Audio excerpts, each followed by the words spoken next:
Operation Mushtarak, one of the largest offensives ever by coalition forces since the beginning of the war here in Afghanistan, has begun in Helmand province. Under the cover of darkness early this morning, U.S., British and Afghan forces started an air assault on the town of Marja. At the same time, ground forces moved in with heavy equipment, moving through fields riddled with improvised explosive devices and landmines. The big question now is, will the Taliban leave this place, or will they stand up and fight? In the past, what's been going on is that the Taliban has been a very elusive enemy, resorting to hit and run tactics. Certainly, the Taliban has been saying that is something they plan on doing this time as well. And one thing that was going on before the start of the offensives was that the U.S. was advertising this offensive. They were telling the civilians in the town of Marja that this was going to happen, and that, of course, has given the Taliban time to prepare to plant improvised explosive devices, which still are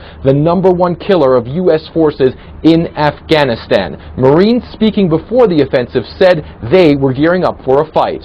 I think we're ready for it. The guys are ready, the morale's high, so we'll see what happens in the next few hours. I'm feeling good. I'm feeling kind of anxious, but at the same time, I got a lot of trust in in the Marines under my command and in my superiors.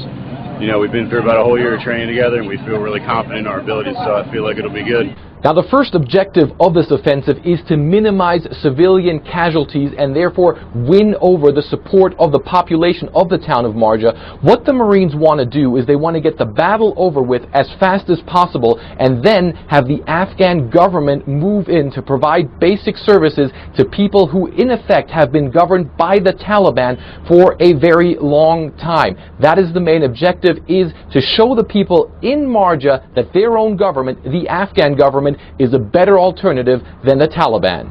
Fred Pleitgen, CNN, Kabul.